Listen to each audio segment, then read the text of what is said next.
అమ్మ పద్మావతి, మీ మావయ్య గారికి నేను నచ్చ చెప్తానులే కాని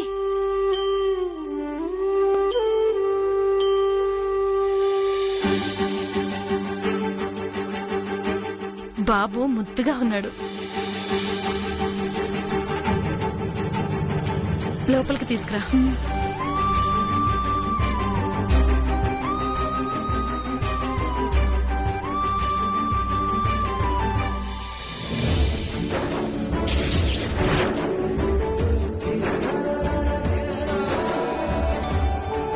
ఏయ్, ఏంటి అలా చూస్తున్నావు? పిల్లోడికి దిష్టి తగులుతుంది. పోవతలకి.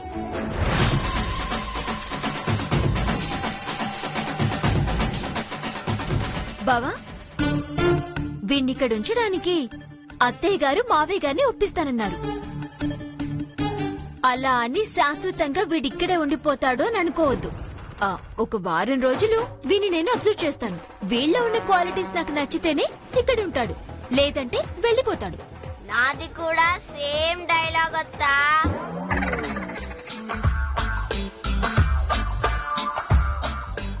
ఏంటనువనిది? ఒక వారం రోజులు మాత్రమే ఇక్కడుంటా.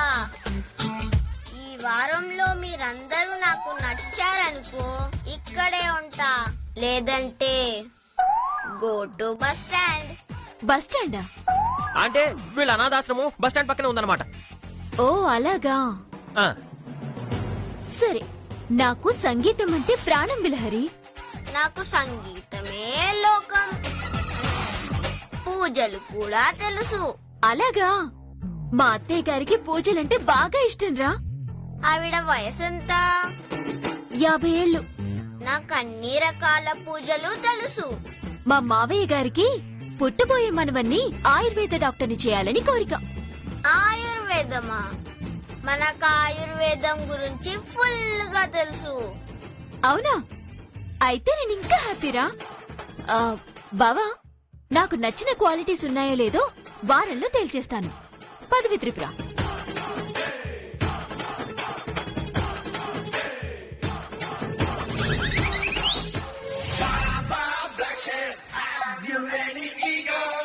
ఒరేయ్ నువ్వు ఇట్రారా.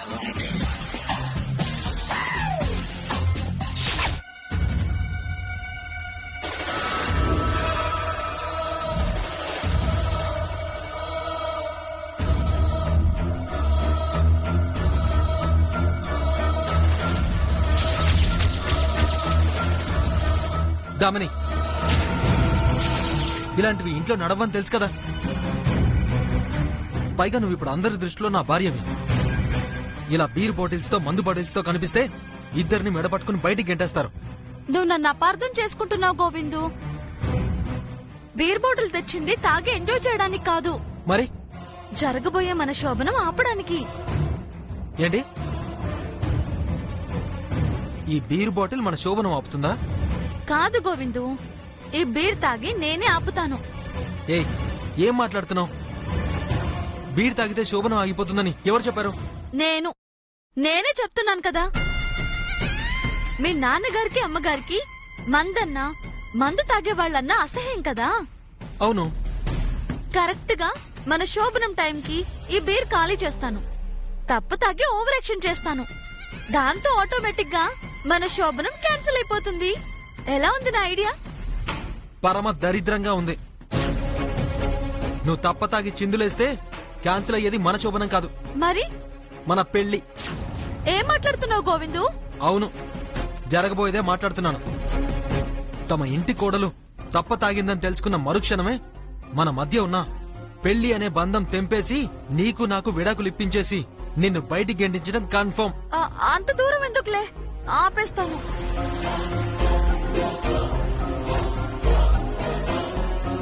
గోవిందు, ఈ రోజు రాత్రి మన శోభనం గదిలో తప్ప తగినట్టు చేద్దాం అనుకున్నాను. నా ప్లాన్ మిస్ చేసావు కాబట్టి నిన్నే మత్తులో పడుకోబెడతాను. మనిద్దరి మధ్య ఏదో తప్పు జరిగిందని నమ్మిస్తాను. శాశ్వతంగా నిన్ను నా మొగుడిని చేసుకుంటాను.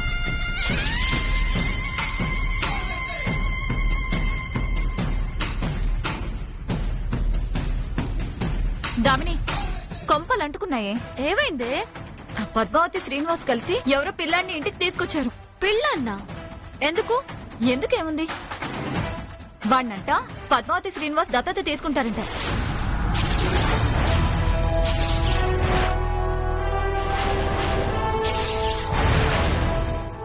వాట్? ఇప్పటికిప్పుడు పిల్లాన్ని తెచ్చి దత్తత తీసుకోవాల్సిన అవసరం ఏముంది? అదే కదా నాకు అర్థం కావట్లేదు. అన్నయ్యకి వదినకి ఇప్పుడు దత్తత తీసుకోవాల్సిన అవసరం ఏముంది? రేపో మాపో వాళ్ళకి పిల్లలు పుడతారు కదా. కదా, రేపో మాపు పిల్లలు పుడతారని తెలిసి కూడా ఇంకో పిల్లాన్ని ఇప్పటికిప్పుడు తీసుకొచ్చారంటే అర్థం ఏంటో తెలుసా? ఏంటి? ఏముంది, మీ వదినకి తనకి రావాల్సిన వాట వచ్చేసింది, ఇక మిగిలింది నీ వాట. ఇలా ఇంకో పిల్లాన్ని తీసుకొచ్చి దత్తత తీసేసుకుందామని మీ అమ్మ నన్నల్ని మెప్పించి ఒప్పించేస్తే మెల్లిగా నీ వాట కూడా వాడికే రాయించేద్దామని తీసుకొచ్చుంటుంది. అమ్మా, పద్మావతి ప్లాన్ అదేనా? నిజమేనా? నో, మా వదిన ఎప్పటికీ అలా చేయదు. ఇదే ఈ ఓవర్ కాన్ఫిడెన్స్ వద్దు. లాజికల్ గా ఆలోచించు. పిల్లలు పుట్టని గొడ్రాలో లేకపోతే భవిష్యత్తులో పిల్లలు పుట్టే అవకాశం లేని వాళ్ళు పిల్లల్ని దత్తత తీసుకుంటారు. కానీ మీ వదిన అన్ని అవకాశాలు ఉండి కూడా ఇంకొకరిని తీసుకొచ్చిందంటే దాని వెనక ఏదో పెద్ద కుట్ర ఉందనే కదా. కుట్రా? ఖచ్చితంగా ఉంటుంది దామిని.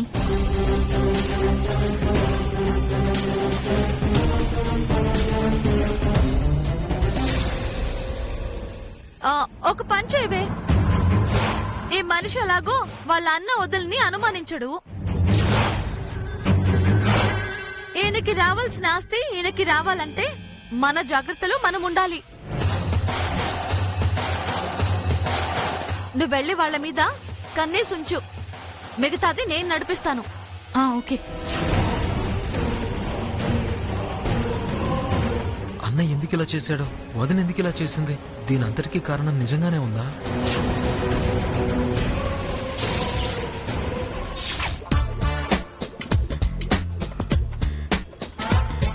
పద్మావతి సంగీతం గురించి అడిగితే తెలుసు అన్నావు, పూజ గురించి అడిగితే 50 రకాల పూజలు తెలుసు అన్నావు, ఆయుర్వేద వైద్యం గురించి అడిగితే నాకు తెలిసినంతగా ఎవరికీ తెలియదు అన్నావు. ఏది ఒక్క పాట పాడరా. నేను పాడను. ఏ, నీకు సంగీతం గురించి తెలుసు అన్నావు కదరా. తెలుసు అన్నాను, వచ్చన్నానా? ఇదేం ట్విస్ట్ రోయ్. ఎస్, నాకు సంగీతం గురించి తెలుసు, పూజల గురించి తెలుసు, వైద్యం గురించి కూడా తెలుసు. కానీ అవేవి నాకు రావుగా. కోరి నాయను, కొంప ముంచేసావు కదరా. నీకు అవన్నీ వచ్చేమోనని పద్మావతి నిన్ను దత్తత తీసుకోవడానికి సిద్ధపడిందిరా. కనీసం అవి నాకు రావు అని చెప్పుంటే నేర్చుకోవడానికి చిన్న అవకాశం ఉండేదిరా. ఇప్పుడు నీకు అవన్నీ వచ్చని ఎలా ప్రూవ్ చేయాలరా? That's your own risk. అంటే రిస్క్ అంతా నాదేనంటావా? ఎస్. చిచి, యాదవ జన్మ. నువ్వు నన్ను కాపాడేలా లేవురా, నన్ను ముంచేలా ఉన్నావు. ఊరుకో మావయ్య. ఏమిటి మావయ్య? మరి అంకుల్ని మావయ్య అనే కదా అంటారు. అంటారులే. అసలింత తింగరి వాళ్ళ ఎలా పుట్టావు మావయ్య నువ్వు? కర్మరా నాయన, ఒక తింగరోడు ఇంకో తింగరోడిని ఎలా పుట్టావని అడుగుతున్నాడు, అది కూడా నన్నే డైరెక్ట్ గా. ఊరుకో మావయ్య. నేను ఇంట్లో ఉండాలంటే అత్తేని నమ్మించాలి, నమ్మించాలంటే రానివి కూడా వచ్చని అబద్ధం చెప్పాలి. అప్పుడే నేను ఇక్కడ ఉంటాను, అత్తేని మెప్పిస్తాను. నువ్వు కోరుకున్నట్టుగానే ఆస్తి నా పేరు మీద రాయిస్తాను. ఆ తర్వాత ఆస్తితో జంప్ అయిపోతాను. ఆస్తితో జంప్ అయిపోతావా? అదే మావయ్య, నీకు ఇవ్వాల్సిన వాటా ఇచ్చే వెళ్తానులే. ఊరి నీకు దండం పెడతానరా, నేను ఇన్ని తిప్పులు పడుతుంది ఆస్తి కోసమేరా. ఏంటి ఇద్దరేదో మీటింగ్ పెట్టారు? ఏం లేదు, నువ్వు అడిగిన క్వాలిటీస్ అన్ని వీడి దగ్గర ఉన్నాయో లేదో అని చిన్న టెస్ట్ చేస్తున్నాను అంతే. ఆ టెస్టులు తర్వాత చేద్దు గాని వెళ్ళి నాకు వేడి వేడి నీళ్లు పెట్టు మావయ్య, స్నానం చెయ్యాలి. ఏమిట్రా, నేను నీకు వేడి నీళ్ళు పెట్టాలా? నిన్నేవైనా మురికి నీళ్లు పెట్టమన్నానా? వేడి నీళ్ళేగా అడిగాను. అవి కూడా పెట్టలేవా? నేను పెట్టను రా. అయితే నేను ఇప్పుడే వెళ్ళిపోతా. నువ్వు వేడి నీళ్ళేగా అడిగావు, ఏమైనా అమృతం అడిగావా? నేను పెట్టిస్తానులే.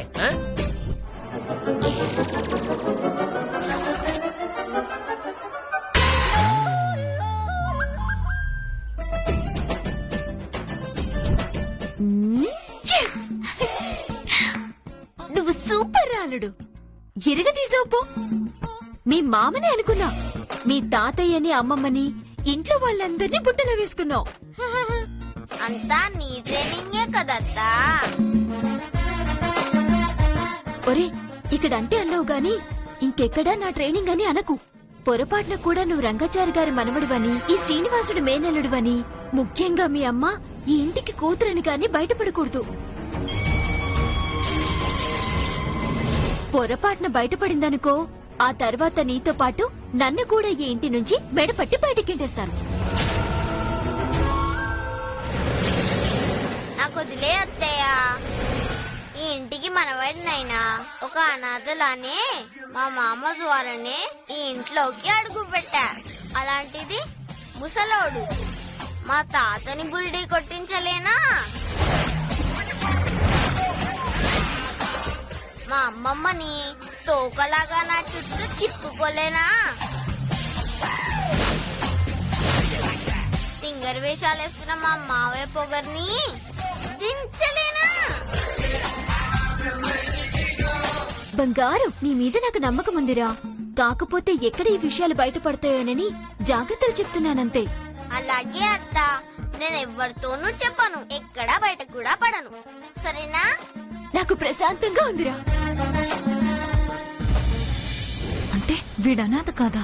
సాక్షాత్తు రంగాచారి మనవడా? ఆయన కూతురు బిడ్డ. ఊరి నాయనో, ఈ ఇంట్లో వాళ్ళందరినీ మోసం చేసి వాణ్ణొక అనాథలాగా ఈ పద్మావతి ఇక్కడికి తీసుకొచ్చిందన్నమాట. పద్మావతి, పద్మావతి!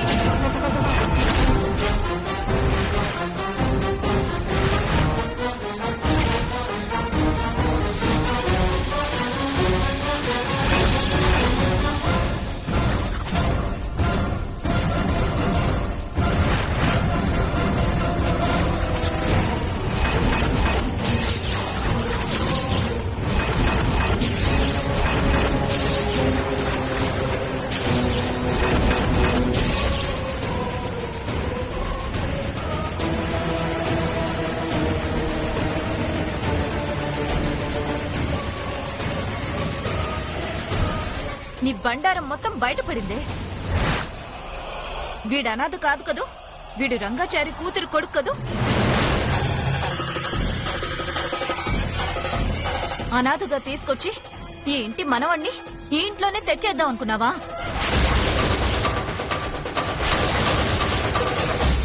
ఇక నీ ఆటలు సాగవే.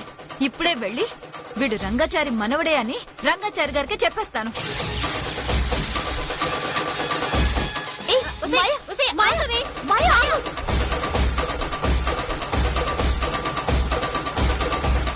చట్టంత మగాడిని ఇక్కడ పెట్టుకొని కనీసం హెల్ప్ అడగాలని కూడా తెలీదు.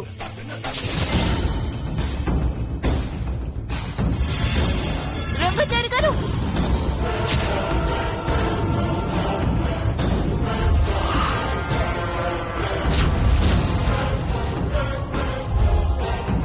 అదేంటి ఎవరూ లేరు? గొంతు వినిపిస్తోంది. ఎవరు నన్ను పిలిచింది?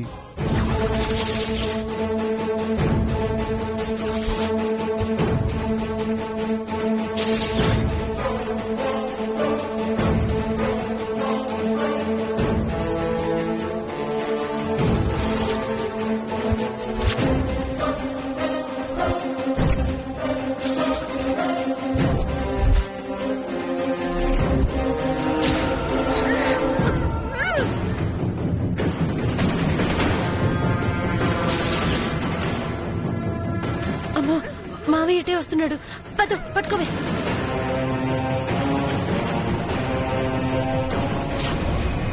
ఏంటి మామయ్య గారు, ఏమైనా కావాలా? ఏమైంది మావయ్య? ఏ లేదమ్మా, ఇప్పుడు నన్ను ఎవరో రంగాచారి రంగాచారి అని పిలిచారు.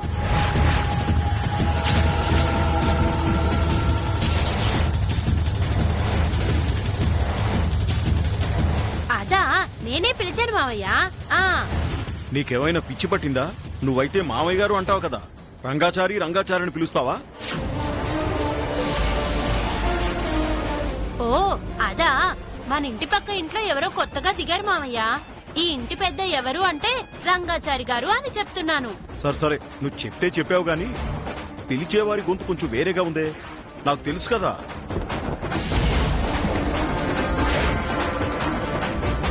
అయ్యో మామయ్య, నేను తప్ప మిమ్మల్ని ఇంకెవరు పిలుస్తారు? ఏమిటే ఈ మధ్య నీ కామెడీ ఎక్కువైపోయినట్టుంది. అయ్యో మామయ్య గారు, నేను మీతో ఎందుకు కామెడీలు చేస్తాను? నేను చెప్పేది నిజం. పక్కింట్లోకి ఎవరో కొత్తగా దిగారు, ఈ ఇంటి పెద్ద ఎవరు అని అడిగితే రంగాచారి గారు అని చెప్తున్నాను. అంతే, వినండి మామయ్య, పదండి. రంగాచారి గారు, అదిగో నీ గొంతు కాదని చెప్పానా?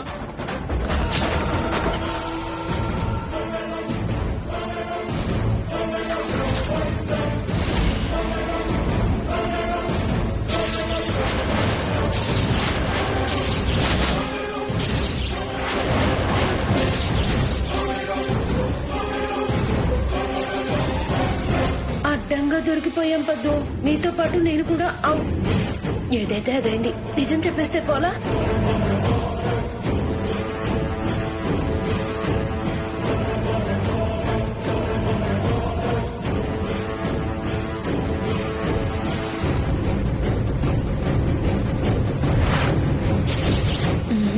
పద్దు మాయా లేరేంటి?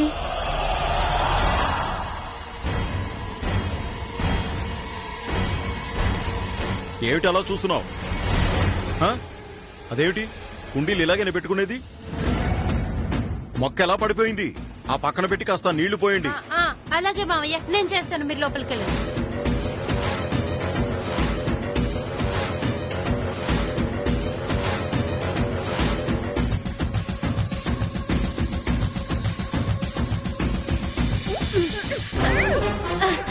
కూర్చో పదు, కూర్చో.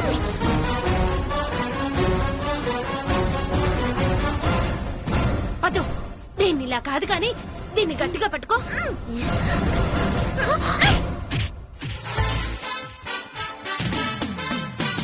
కూర్చోబెట్టు. ఏంటి అలా కొట్టేశావు? మరి వినట్లేదు, ఏం చేయమంటావే? సరే, ఆ తాడిటివు.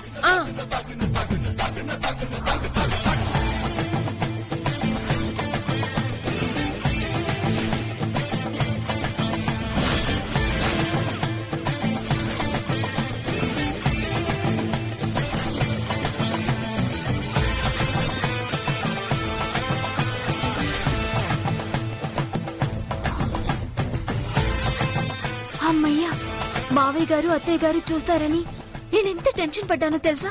అవును పద్దు, నేనైతే మామయ్య గారు చూసేశారేమో అనుకున్నాను. ఆయన గారి చూశారనుకో, ఇదిగో ఈ రాక్షసి నిజం మొత్తం ఆయనకి చెప్పేసి ఉండేది. నిన్ను బిలహరి గారిని ఇద్దరిని బయటికి గంటేసేవాడు మామయ్య. అవునే, ఇక నుంచి మనం చాలా జాగ్రత్తగా ఉండాలి. ఇది స్పృహలోకి వచ్చిందో నేను బిలహరి ఈ ఇంటి నుంచి బయటికి వెళ్ళిపోవడం కన్ఫర్మ్. కానీ దీన్ని ఎన్నాళ్ళు దాస్తామే? తప్పదే త్రిపుర, బిలహరి కోసం ఎన్నాళ్ళైనా దీన్ని దాయాల్సిందే. దాయొచ్చు, కానీ మాయ ఏమైందని ఎవరైనా అడిగితే ఏమని చెప్పాలే? అదే ఆలోచిస్తున్నా. మాయా, మాయా,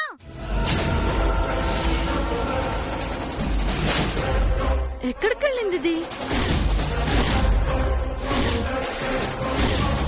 మాయా, అదిగో అదిగో పద్దు, నేను చెప్పానా? అప్పుడే ఆ దావిని మాయ కోసం ఎదగడం స్టార్ట్ చేసింది. ఏం చేయమంటావే? ఏయ్, నువ్వెందుకే కంగారు పడతావు? మనం కిడ్నాప్ చేసిన విషయం, ఈ గదిలో దాచిన విషయం దానికి తెలుసా? తెలియదే, కానీ ఎలాగైనా ఆ రాక్షస మొహంది వెతికి పట్టుకుంటే. చూడు, నువ్వు భయపడి నన్ను భయపెట్టకు. ఈ గదిలో ఉన్న విషయం మనిద్దరికి మాత్రమే తెలుసు. నువ్వు గనక కంగారు పడి భయపడి నోరు జారావే అనుకో, ఆ దామిని మనల్ని పసిగట్టేస్తుంది. ఆ తర్వాత మనం భయపడిందంతా జరిగిపోతుంది.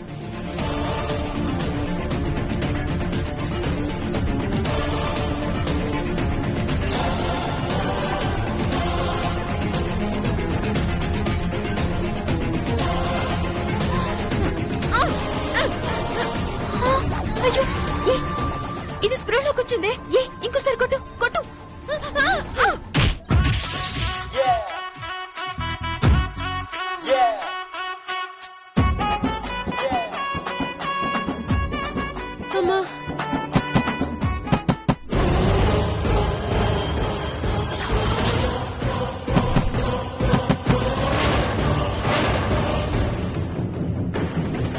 ముందే అంతా అయిపోయింది. ఇప్పుడు తలుపు కొడుతుంది ఎవరు అనుకున్నావు? అదిగో ఆ దామినియే. ఒసే నువ్వు కంగారు పడకు. ఎంతసేపు అని తలుపు తీయకుండా ఉంటాం పద్దు? ఇంతసేపు తలుపు తీయకుండా ఉంటే అర్థమేంటి? లోపల ఎవరో ఉన్నారనే కదా. చూడు, నువ్వు భయపడి నన్ను టెన్షన్ పెట్టకు. నేను చూస్తాను. నువ్వు వెళ్ళి దాక్కు, వెళ్ళు.